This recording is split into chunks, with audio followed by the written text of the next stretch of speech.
After the Chibnall era, we've started expecting Doctor Who to be activist Twitter. But RTD is not Chibnall. My guess is that the story will not be resuming a normal tempo before at least some of the very serious problems with the character and story arc are first fixed.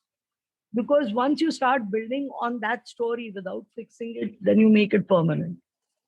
I don't think Russell T Davies as a storyteller will do that. Anything that needs to be corrected will probably be done first before a new face is introduced as the Doctor. You have to establish quite early on what the rules of that are. And you must not interfere. William Hartnell is nobody's favorite Doctor, but he made this entire legacy possible. He created that character as a result of which all this is even happening. The fugitive Doctor is a minor character who appears in a couple of episodes. That's it. For her to erase William Hartnell as the first Doctor, to be the one who steals the TARDIS, takes on the name of the Doctor. Surely you don't expect all the people to welcome you with open arms? He was your grandpa. Man in a magic box. Without him doing what he did, we wouldn't be sitting here now.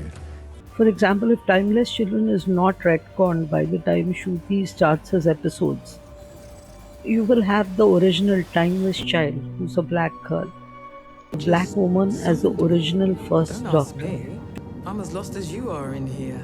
Ncuti Gatwa as the current Doctor. Rose, who is transgender and black. In a country where almost 90% of the people are white. I don't think Timeless Children will be retconned, but it will be recontextualized in some way that makes it inapplicable. Could be some mental attack by the master or some other tiny, whiny stuff, or could be the origin of Time Lords in another alternate universe, for example. The master, for example, the master in our universe was dead. It could be a master from another universe telling the Jodie the story of the creation of the Time Lords from his world. Many things could be. I mean, Cybermen were created by Lumic in that universe. So these things are possible. But I think William Hartnell will be restored as the first Doctor at a minimum. Although, clearly without him, there would be no subsequent Doctor Who of any kind. I think Ncuti Gatwa is a red herring. This is going to make a lot of people furious. I don't think Russell T Davies will bring in a black doctor after a woman doctor has just failed. For one, it breaks a character who's white. I think the biggest red herring is in our own heads. People used to replacing quality with identity politics, as well as people expecting and outraging about identity politics, are both being fed just the kind of information that will keep them busy doing whatever they were doing in the Chibnall era. While the show has already course corrected and is traveling in a different direction. That's what I think is going on right now. By red herring, what I mean is that RTD has made the announcement of Shruti and Yasmin unnecessarily provocative to sort of give the fandom a head start on all the complaining and toxicity to be vented by the time the episode airs. For another, right now they're trying to recover the viewership of the show, and the black population in UK is simply not that big. Sure, it may be a lesson on acceptance and everybody is equal and we shouldn't be racist. At the same time, if we are talking of relatability, people who've always seen the Doctor as a white character are not going to show up in hordes to watch a black Doctor. That's my guess. I don't know the culture in the UK. Maybe they will. Position of pragmatic commercialism. You don't have to be prejudiced to not watch something. If there are 100 shows, there will be 10 that catch your interest. And the 10 will have some significance for you. You don't have to be prejudiced about black people to simply, see it as not applicable to you. I think the Doctor will return to being a white man, and I think it should from a storytelling perspective because the character has been so strongly established as white. I definitely think this is a red herring. I think he was just announced to keep us busy arguing about him rather than guessing about what the show is up to. I think it would be nice if Jack Harkness returned, and I think he should return because, see, again, this is a personal opinion. I mean, while I'm not homophobic, I'm also not, pro workplace harassment or some such thing. But John Barrowman's behavior, okay, I consider it inappropriate. I wouldn't be either interested or amused in that kind by that kind of behavior. At the same time, it was an open secret. Ballad of Russell and Julie that David Tennant, Catherine Tate, and John Barrowman made. I can't block out, please lock out images of Johnny B getting his cock out.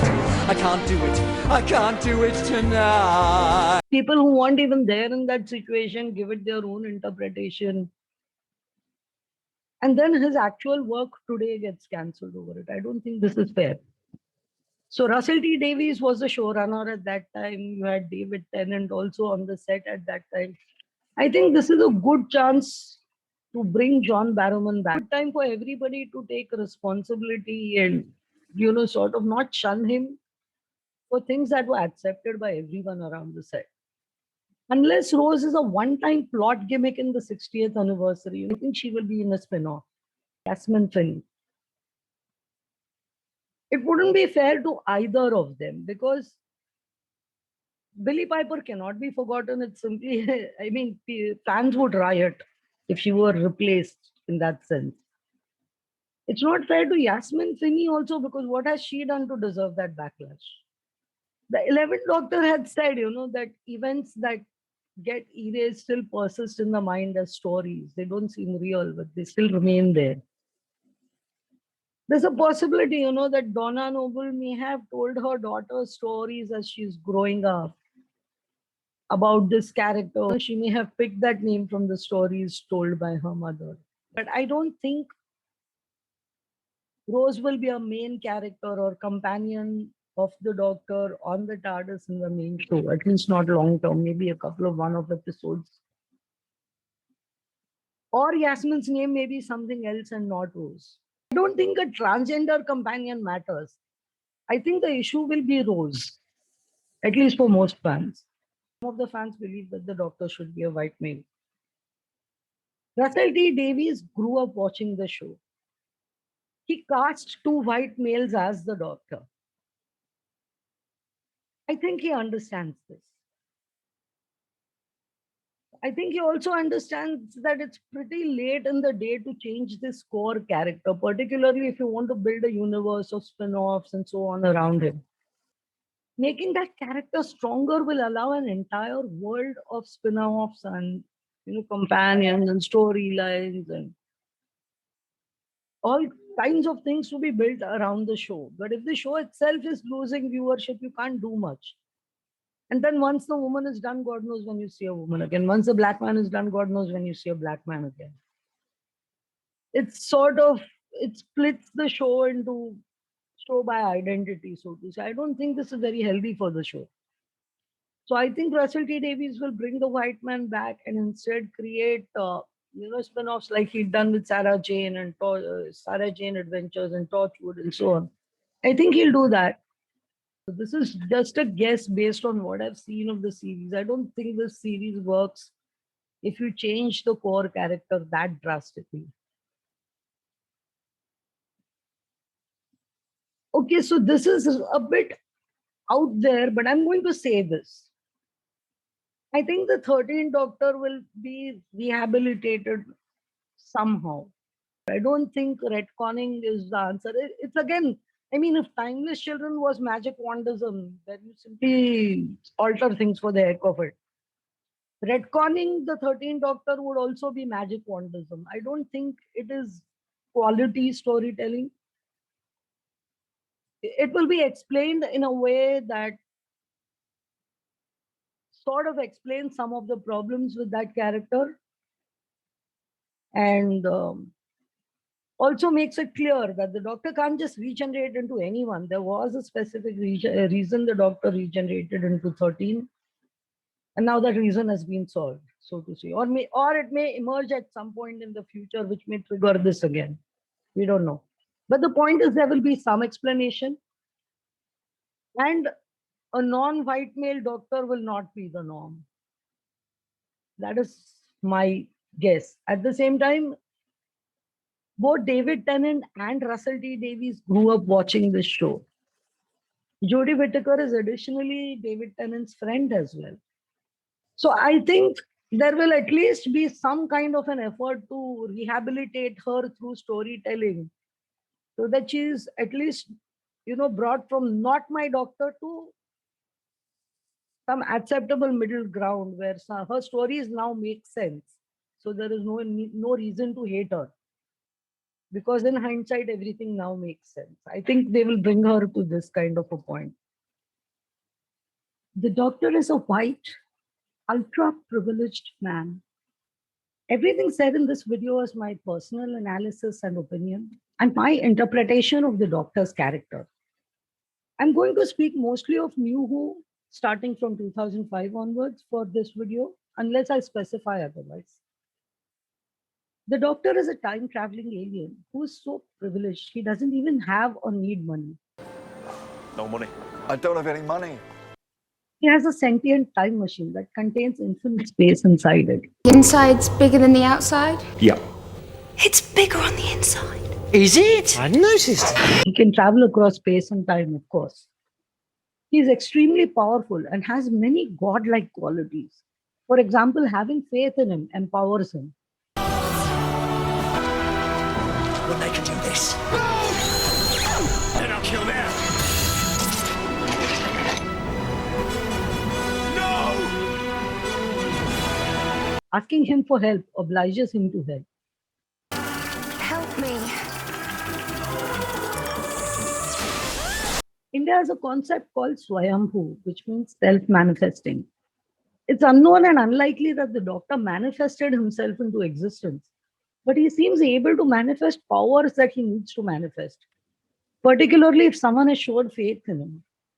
Conversely, he's also understood as being more likely to fail if he doesn't believe in himself. Why does the doctor always survive? Because he's clever. Yes, but there's lots of clever dead people. Because he always assumes he's going to win. Except this time he made a will and threw himself a goodbye party.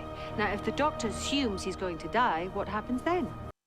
He has epithets like the Great Destroyer and the Lonely God. I'm the doctor.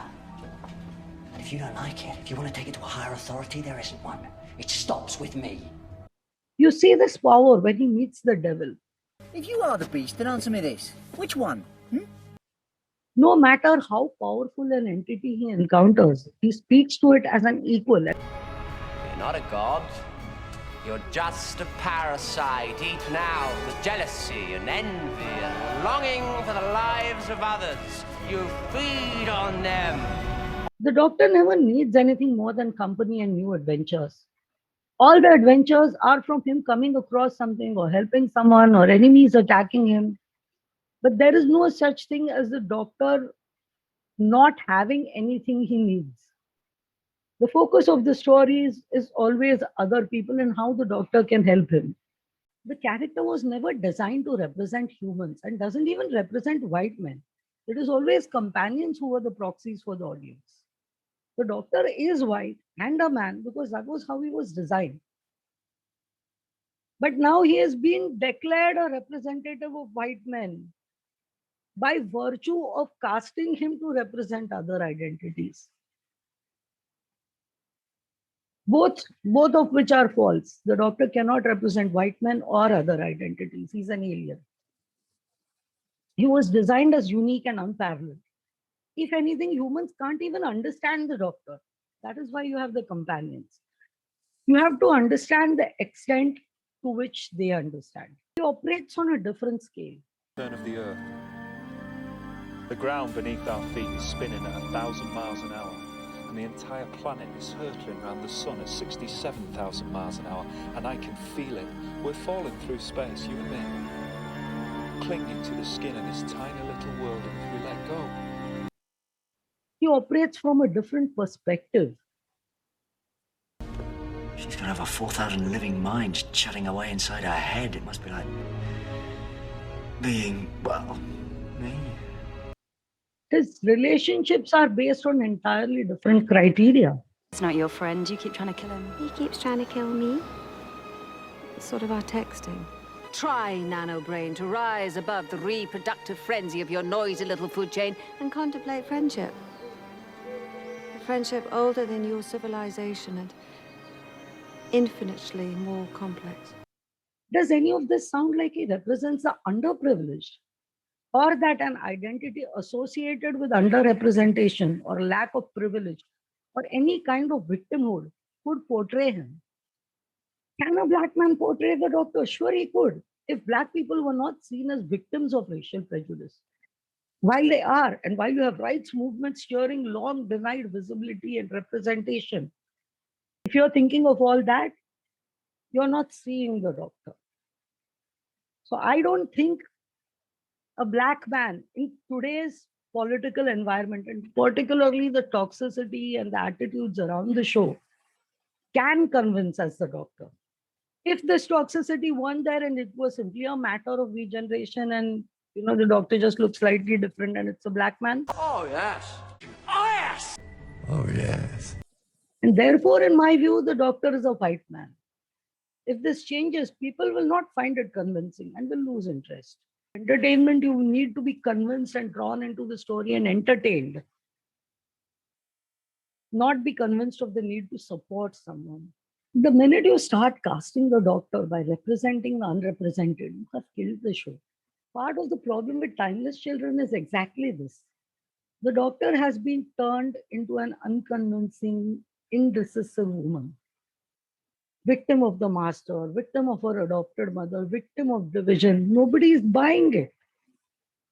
There's a minor point regarding science that I want to make. The show originally aimed to educate on science and history.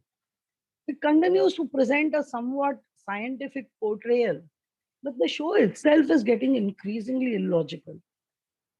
The sex and race reassignment regenerations are an example. They're more in the realm of fantasy and magic wandism.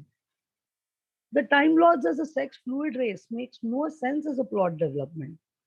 Much as the gender activists like to deny, they need to sit this one out. The Doctor is currently allegedly genderless. Why would any sex change be triggered by a non-reproductive need? This is purely a gender thing. It just does not make sense. There is no evolutionary advantage or method to the sex being fluid. There are organisms that can develop sexual characteristics of another sex when there is a need. But it is a reproductive necessity or a trigger. There is no reason for a change of sex to happen for any other reason. Additionally, while Time Lords regenerate bodies, the bodies clearly have a template. They don't regenerate into anything. Time Lords have a human-like body. So there is some template that the regeneration follows. So it can be understood, that when the template is applied and the body is created, there is some variation, maybe slightly taller, slightly shorter. But why would it be an entirely different gender? Why would it be an entirely different race? It is basically an arbitrary adaptation of regeneration to ram in human diversity with no reasoning provided. And it makes the Time Lords less mysterious and more human-like, which they are not. The same episode provides a bizarre contradiction by which cyber lords created by the master don't regenerate back into Time Lords, but somehow maintain the mutation, which includes metallic external components, and regenerate with no variation at all. How do you reconcile the logic behind regeneration with this kind of arbitrariness? Why the Doctor should not be a woman? The Doctor has often described himself as a man in a box. The character redefines masculinity.